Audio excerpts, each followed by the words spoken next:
bihararatihi jami'atul badani bihaitsu yakhtariqu jamil ajza'il al-qasidati bil badani wa tanawwaru ma fil badani min al-ajza'is shalihah binur dalalati fa yahitu ala mahallil lataifi kulli wa yulahidu ma'nal tahlili ay la maqsuda illallah wa min kalimatin nafyi yang fi jami'al muhdatsati minan nadari wal i'tibari wa yanzuruha nadral fana wa min kalimatil itsbat yuthbitu fi qalbi wa nadzuruhu dzatil haqqi ta'ala wa yanzuru wujuda dzatil haqqi nadral baqa wa fi akhiriha 'indal wuqufi ala 'adatil fitri yaqulu sayyiduna Muhammadur Rasulullah. Alhamdulillah. Sebenarnya pasal kedua ini sudah dijelaskan kemarin. Sewaktu saya akan menyampaikan talqin. Nah, sekarang kita kuatkan lagi. Inilah manfaatnya, keuntungannya kita belajar zikir bertoriko. Umat Islam di dunia, termasuk di Asia Tenggara, di Indonesia, perlu disadarkan bahwa segala sesuatu pasti perlu cara. Apa yang tidak perlu cara? Tidur saja perlu cara. Cara tidur. Atau metode tidur. Atau tarekat tidur. Kentalkan bahasa ini. Cara, metode, tarekat, kentalkan. Kalau tidak dikentalkan, tarekat ini selalu ditendang-tendang, dipojok-pojokkan, dijauh-jauhkan, dianggap aliran, dianggap sesat, dianggap pengacau. Sejak kapan orang Indonesia, ulama Indonesia berpikirnya seperti itu? Sejak kapan? Itu ada titik mangsanya itu. Sejak Islam di Indonesia diobok-obok oleh penjajah. Ada bukti? Ya. Apakah negara kita ini dari mulai ada bumi sudah jadi Indonesia? Tidak lah. Kita dulunya adalah ya tanah tanpa tuan. Karena memang manusianya belum ada. Lalu datanglah manusia dengan bermacam-macam keyakinan. Datanglah agama-agama, maka beragama. Datanglah Islam, maka beragama Islam. Nah, kalau kita mau narik benangnya dari sejak ada Islam, dimulai dengan Islam pribadi-pribadi. Jangan anggap orang Arab baru masuk ke tanah Nusantara setelah Wali Songo umpama, setelah lahir Rasulullah. Enggak. Profesor Mansur, sejarawan nasional kita, menjelaskan bahwa hubungan ekonomi antara Nusantara dengan Arab dan Eropa itu sudah terbangun sejak sekurang-kurangnya 5 abad sebelum kelahiran Rasul. Cuma orang sana tidak menyebutnya Indonesia karena belum Indonesia. Lebih banyak menyebutnya Hindia belakang. Yang lebih terkenal ke Arab, ke Eropa ya Hindustan, Hindia. Kita ini kan ekornya India. Jangan marahlah kalau disebut, saat itu disebut Hindia belakang. Bahkan ketika penjajah Belanda masuk, rubah lagi Hindia Belanda. Dulunya kesultanan-kesultanan yang dicatat saja kurang lebih 40 kesultanan. para sultan itu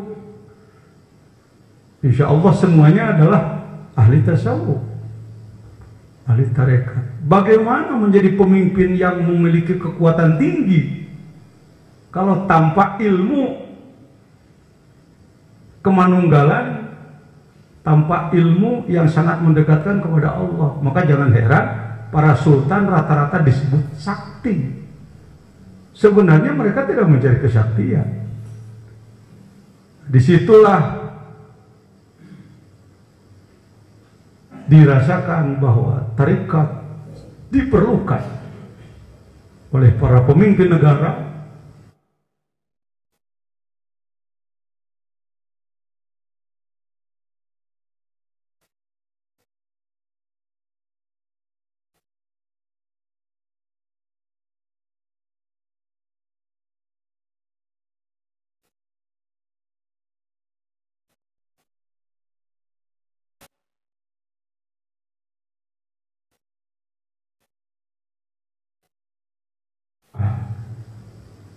yang modern waktu itu. Teknologi, spiritual terus ditinggalkan. Sekian ratus tahun kandas lah. Hanya tinggal 1-2 ulama yang memperdalam tarekat. Jangankan mereka yang mengikuti pemikiran Muhammad bin Abdullah bin Wahab, ya, yang sering disebut Wahabi, yang berlabel ahli sunnah wal jamaah saja, bahkan yang berlabel Nahdiyah saja, nggak sedikit ulama NU yang nggak senang tarekat. Salah nggak saya ngomong nih? Bukti nyata, bukan sedang memfitnah ini, wong saya sendiri pengurus NU. Cuma saya pengurus NU yang bertarekat.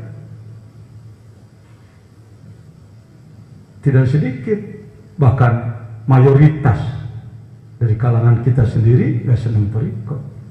Alasannya apik, hati-hati, karena tarekat itu agung, mulia. Saking agungnya, maka nggak cocok untuk kelas kita. Ujung-ujungnya nggak usah, bahkan tidak boleh. Kalau nggak usah masih mending. Ini yang sudah nggak boleh, jadi larangan, jadi sebuah tabu. Ini yang sedang terjadi. Ya. Nah, alhamdulillah saya yang bodoh ini dapat tugas, dapat tugas berat sebenarnya, menyadarkan kembali umat, khususnya para ulama ahli sunnah wal jamaah, sampai mereka sadar bahwa hidup wajib bertarekat, bahwa bertarekat itu fardu ain, pekerjaan yang cukup alat. 22 tahun saya berkhidmat sampai hari ini, hasilnya ya lumayan. Alhamdulillah sampai hari ini saya belum pernah, bukan ingin menyampaikan dakwah Islam plus dengan tarikatnya, iman Islam plus dengan ihsannya, belum pernah ada yang menolak. Itu sudah sesuatu yang sangat disyukuri. Karena banyak kiai tarekat menyampaikan tarekat ditolak ulama. Selain daripada ulamanya yang kurang tertarik, mohon maaf kadang-kadang lagi penyampai tarekatnya suka ditunggangi oleh egois, merasa aku lebih daripada orang lain. Itu lagi koreksi ke dalam itu. Janganlah. Seperti dalam pembukaan kemarin kan, sebelum saya masuk ke Miftahus Sudur, saya bahas dulu tentang apa kemarin? Tentang takwa. Takwa adalah sebuah keniscayaan, tidak bisa ditawar-tawar. Apalagi di Indonesia yang berdasarkan Pancasila, Undang-Undang Dasar 45, Bhinneka Tunggal Ika, NKRI. Takwa dasar yang tidak bisa ditawar-tawar untuk Indonesia. Ketika menyampaikan apapun terkait dengan takwa, kaitannya itu rasional, logis, bahkan syar'i, nggak bisa ditolak. Bikin masjid selama sesuai aturan, nggak bisa ditolak. Kenapa? Karena terkait dengan takwa.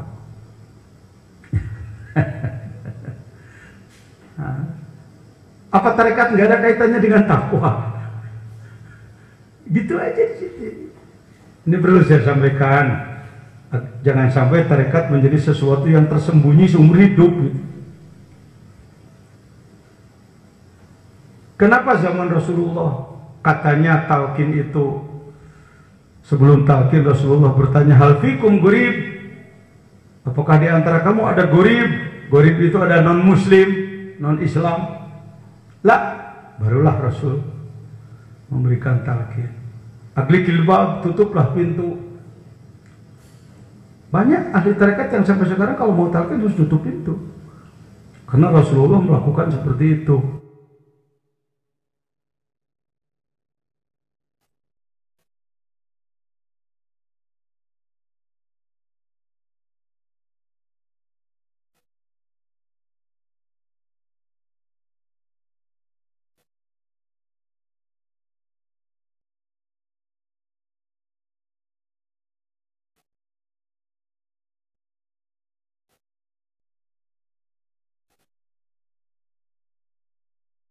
Pesawat ya, talqin di restoran, Pak Jejen ini jorok.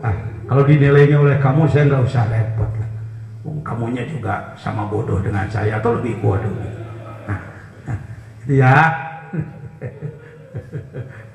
tarekat zaman begini terbukanya, yang mengibarkan bendera partai terlarang aja udah berani lagi.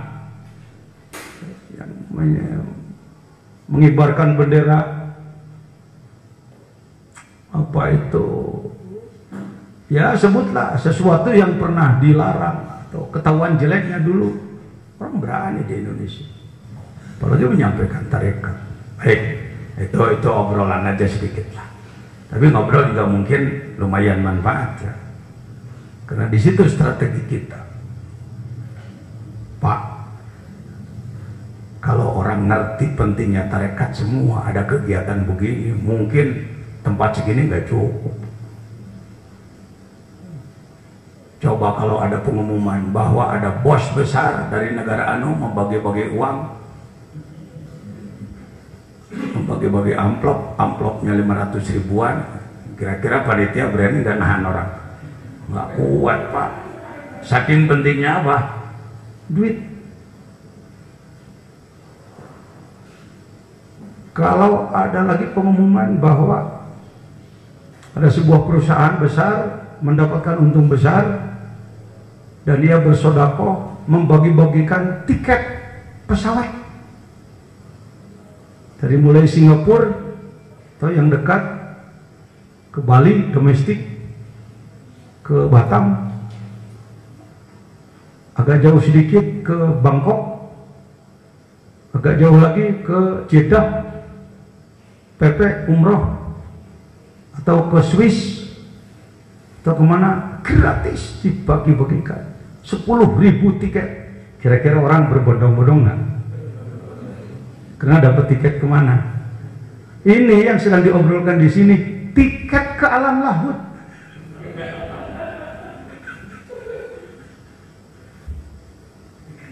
Kalau cuma ke Eropa ya terbangnya juga cuma 12 jam, ke New York cuma 24 jam. Ini jaraknya triliunan kilometer, belum ada yang bisa menghitung. Secara nampak lahir diyakini ada dasar yang kuat adalah siapa? Nabi Muhammad yang sudah melakukan, yang disebutkan Al-Isra wal Mi'raj. Ini tiket Isra Mi'raj. Tapi jangan pengen seperti Rasulullah ya. Buruknya ya la ilaha illallah itu, gaibnya ya mursyid itu. Perjalanannya sama. Dari sini ke langit 1, 1, 2, 3, 4, 5, 6, 7, dari 7 ke Sidrah Muntaha, baru wusul kepada Allah.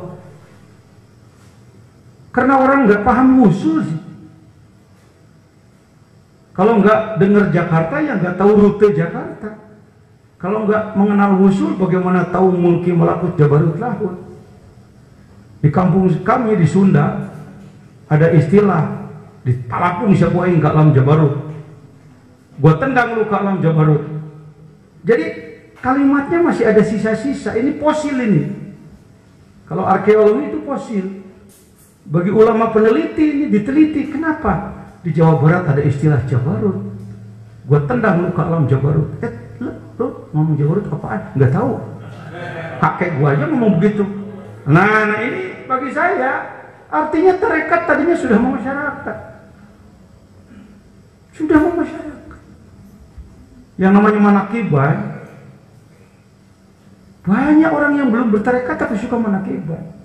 Tujuannya barokah, maca syekh, layang syekh disebutnya. Ya sudah banyak lagi kalau bisa. Jadi bicara tarekat Indonesia, pribumi apa tamu? Kok kayak nggak berani ngomong antum? Pribumi apa tamu? Ya, yang punya apa peminjam? Yang punya. Pokok apa tambahan? Pokok. Kasihan Indonesia, negeriku tercinta. Ilmu pokoknya dijadikan pribumi, dijadikan tamu. Ya. Ilmu pentingnya dijadikan tambahan. Baik. Nah, di sini menjelaskan tentang cara berpikir. Cara menggunakan kalimat la ilaha illallah, mengikut Syekh Abdul Qadir Jailani, sebenarnya mengikut pada Rasulullah. Cuma mencari hadis tekstual yang menyebutkan cara berpikir begini begitu sampai hari ini belum ditemukan. Nah yang begini-begini yang sering memancing pandangan soal bid'ah. Bid'ah, Rasulullah tidak pernah begitu. Wah. Saya mau bertanya, Rasulullah suci apa kotor? Jadi umat yang mengikuti Rasulullah yang suci apa yang kotor? Kita suci apa kotor? Jadi orang yang membiarkan kotoran hati bid'ah apa sunnah? Yang membersihkan bid'ah apa sunnah? Itu kan udah terbalik lagi. Orang dengan mudah menyebut tarekat itu bid'ah, nggak ada dari Rasulnya. Please, saya katakan, please, bicaralah Anda semua Anda. Nanti ujung-ujungnya saya akan bertanya, Rasul suci apa enggak? Suci. Pengikut Rasul harus suci apa harus kotor? Ya harus suci. Apakah kita sudah suci sejak bayi? Enggak. Banyak kotoran dalam diri? Banyak. Bersihkan apa jangan? Membersihkan. Upaya membersihkan itu mengikuti Rasul apa bid'ah? Ya bisa disebut mengikuti sih. Makin lesu aja.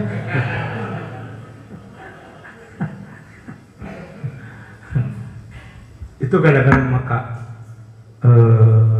kurikulum vitae saya suka dibuka-buka sebagai pimpinan pesantren, sebagai ketua umum majelis ulama, sebagai penasehat IJMI Jawa Barat.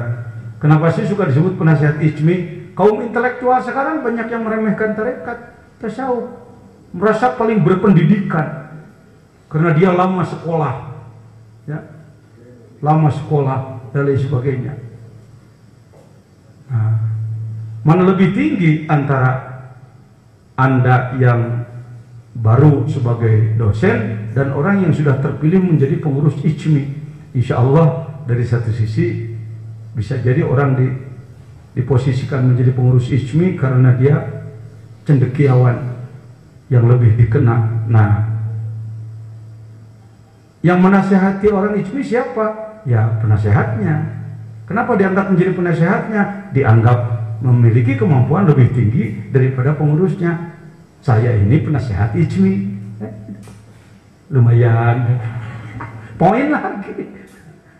Maka ketika ada kaum intelek yang panjang leher, Icwi bukan, bukan Pak, oh belum terpilih ya.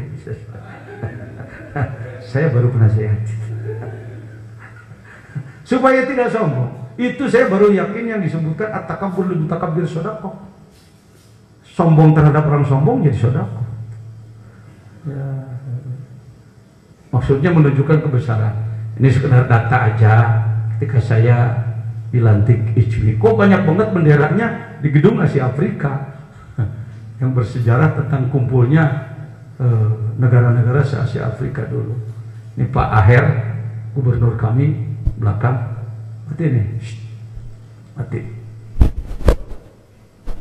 Nah, ini si Wani yang pakai batik sini. Saya menyebutnya salah satu metode zikir menggunakan la ilaha illallah, supaya jangan menganggap bahwa metode zikir hanya ini. Kalau kita di depan ikhwan TKN, termasuk jalur Suryalaya menyebutkan inilah talqin zikir satu-satunya, nah, itu sudah melanggar tambaih, tidak menghargai pihak lain. Pajajaran lebih begitu dong, kelihatan fanatiknya gitu, kelihatan apa itu, bahkan sampai kekultusannya kelihatan. Kalau tokoh dari Suryalaya bicaranya begitu, menganggap bahwa satu-satunya metode zikir adalah ini, nantinya bergeser kepada satu-satunya mursyid adalah Abah. Apa efeknya? Ketika menganggap satu-satunya mursyid adalah pengarsa Abah, ketika Abah tiada, satu-satunya kiai adalah saya nantinya. Saya udah tahu ujungnya, udah keukur gitu-gituan itu. Nanti juga ujungnya gini, kan pakai mantek Pak. Sugro kubro natijah, sugro kubro natijah. Ya, minor mayor konklusi. Minimal dugaan yang terhitung mendekati kepastian. Buktinya hari ini demikian kita.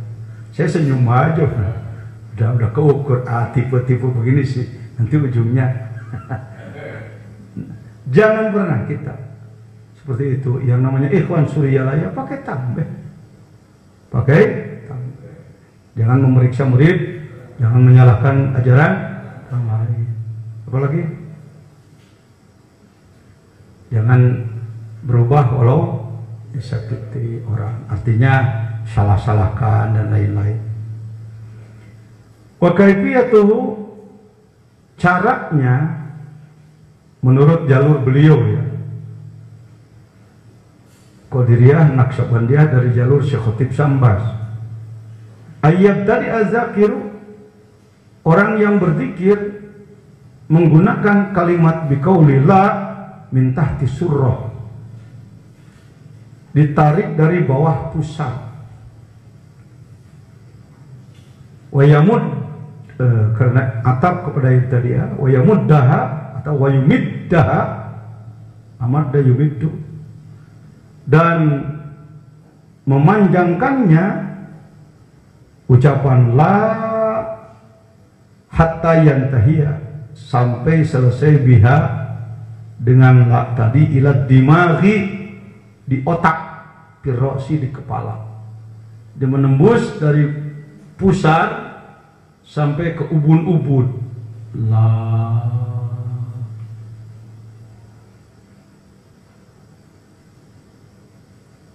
Umpama orang yang terlalu tekstual dalam hadis, nggak ditemukan hadisnya seperti ini, jadi kerjaan seperti ini bid'ah, please.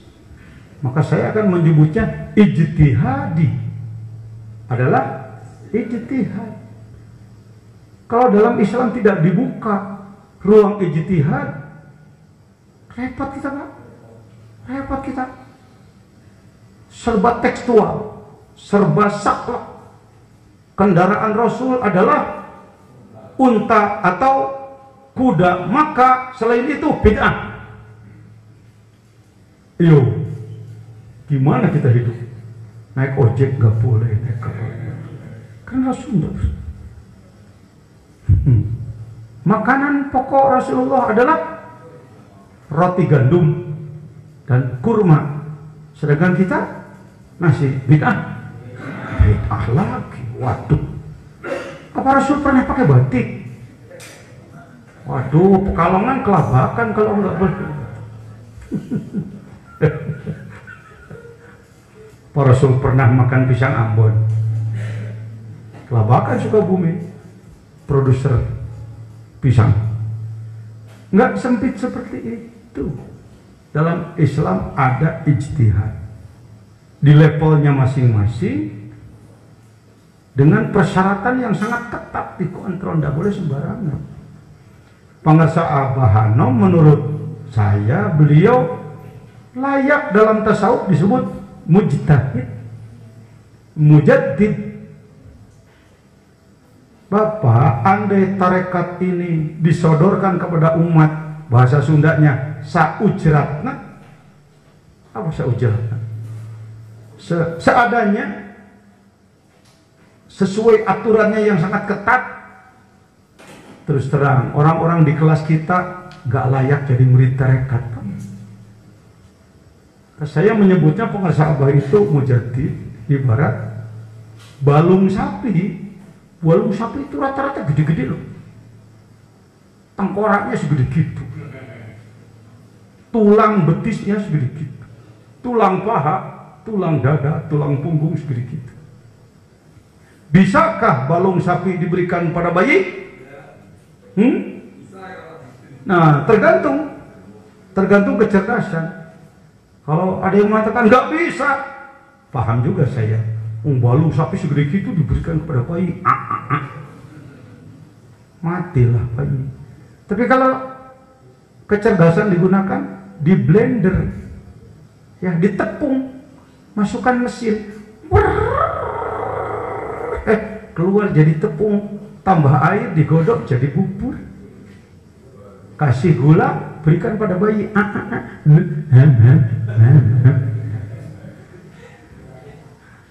Tarekat Qadiriyah Naqsabandiyah yang kalau melihat kitab-kitabnya, Masya Allah, orang bisa takut kalau melihat persyaratannya.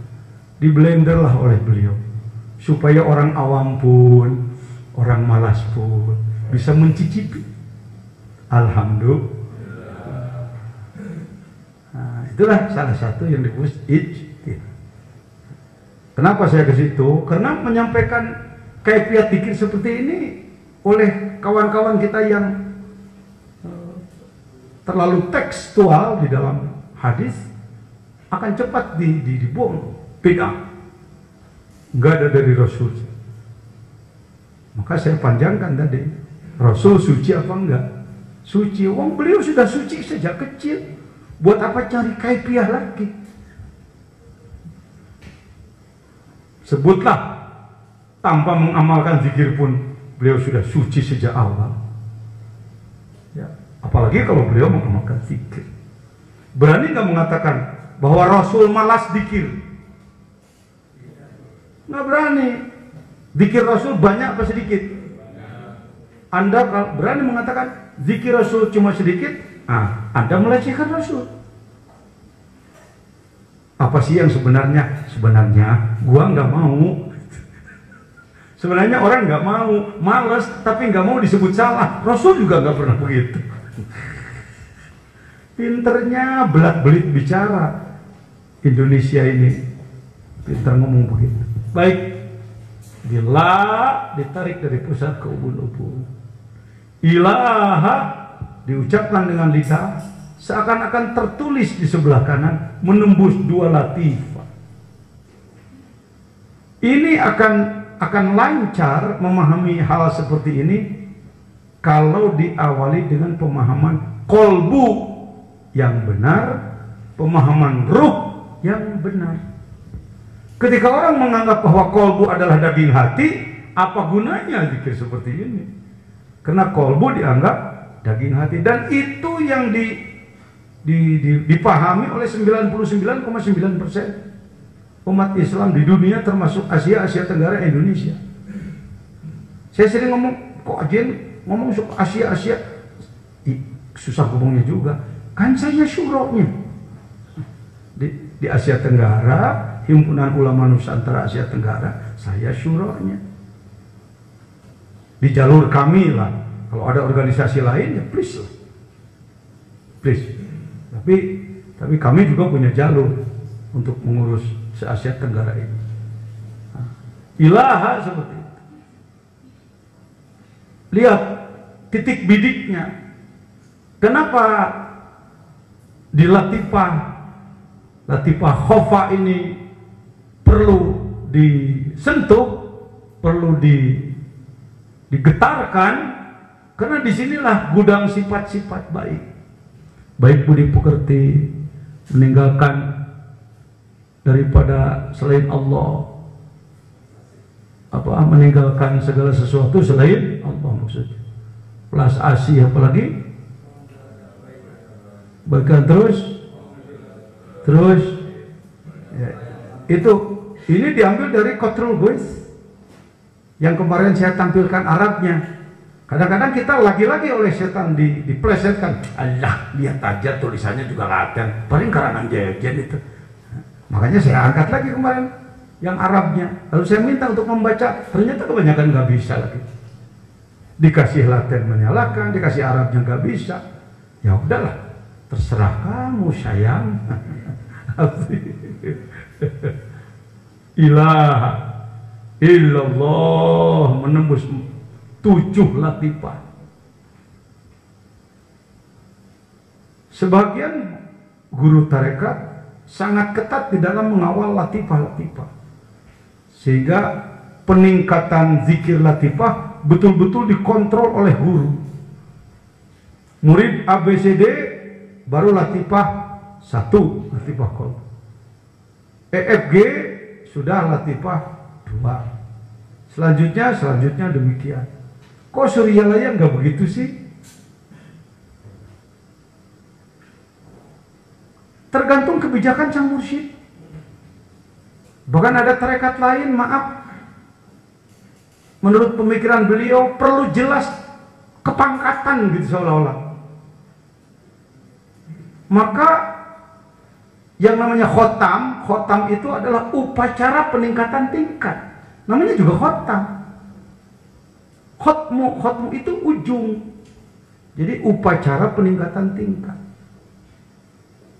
Saya ketemu seorang mursyid dari tarekat Qadiriyah Naqsabandiyah Rifaiyah. Masih famili saya. Guru besar beliau. Beliau mengatakan, setiap haul di pesantren itu insya Allah sudah hampir 15 kali saya terus. Jadi termasuk langganan haul saya. Kenapa? Satu, nggak pernah minta imbalan. Yang kedua, walaupun nggak pernah jadi murid yang dihaulkan, saya bisa menduga.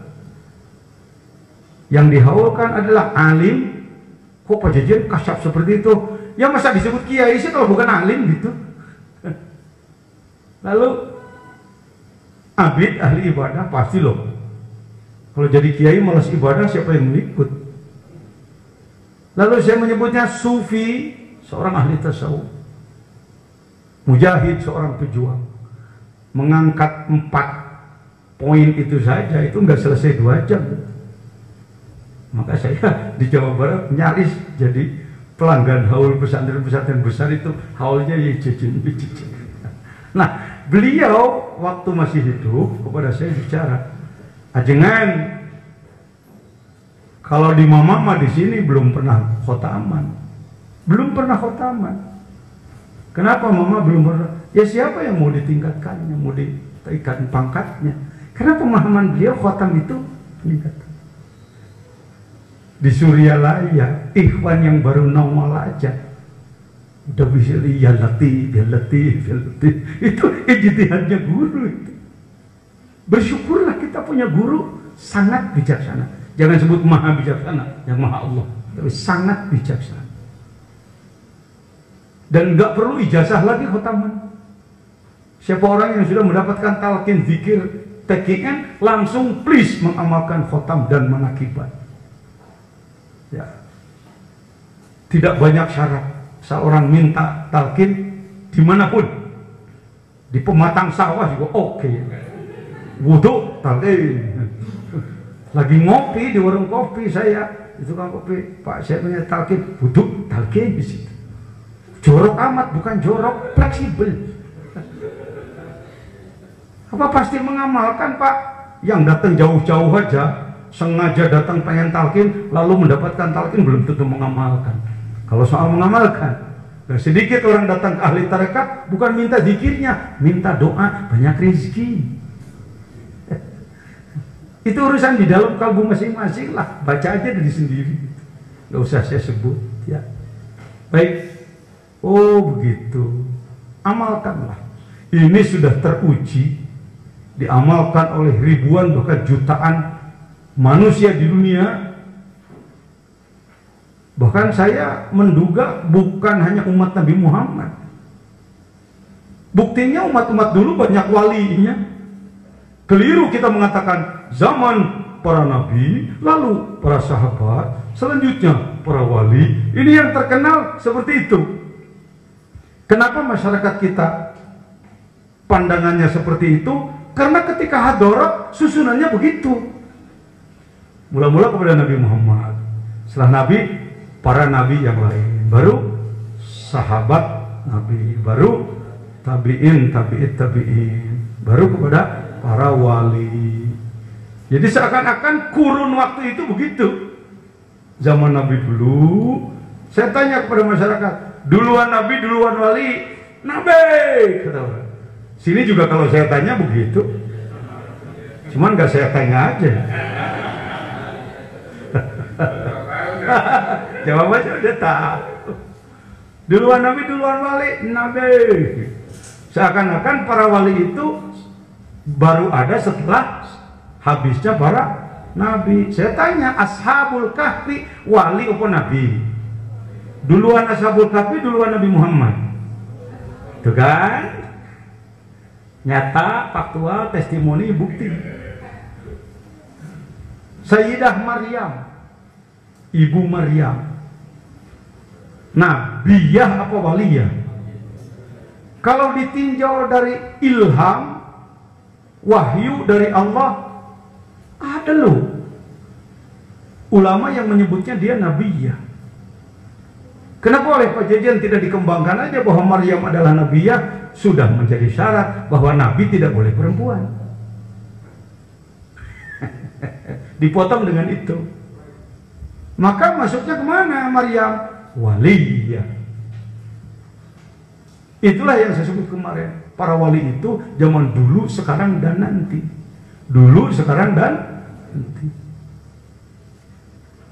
Wali itu nggak ujuk-ujuk, tapi diproses.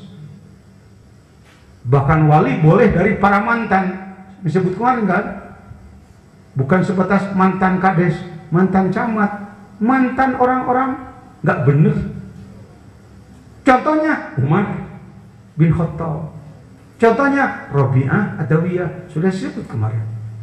Oh, dikira wali itu harus nyantri sejak kecil. Enggak Pak. Banyak orang yang sekian puluh tahun jadi orang nggak bener, lalu taubat, sah. Kira-kira orang seperti kita boleh daftar menjadi bahan wali gitu? Boleh nggak? Nggak berani ngomong kebanyakan. Ini ngomong terpaksa saya pakai jabatan rois. Ini yang ngomong rois, yang punya wewenang. Tak keluarkan SK-nya. Ditandatangani oleh Bayar yang lebih lebih. Harus itu, perlu itu. Untuk kondisi Indonesia mesti pakai gitu-gituan. Oh iya ya. Karena banyak orang menganggap bahwa wali adalah orang dulu, sedangkan kita orang sekarang.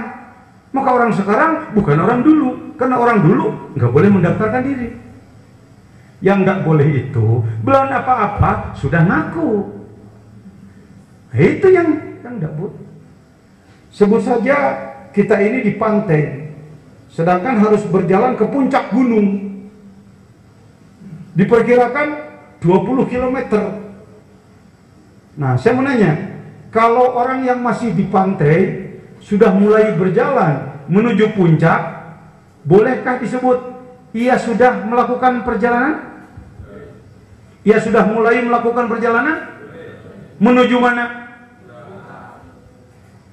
Nggak salah kalau Anda mengatakan, sebenarnya saya sih puncaknya wusul, puncaknya takwa sempurna, puncaknya itu wilayah kewalian, tapi saya masih di sini banget gitu. Kapan kira-kira? Nggak tahu. Mungkin sampai mati nggak tercapai, nggak apa-apa. Yang penting menjalani. Ini rumus loh. Kalau Anda ilmuwan, omongan saya ini akan digarisbawahi dengan tinta emas. Karena meluruskan pemikiran yang macet ratusan tahun.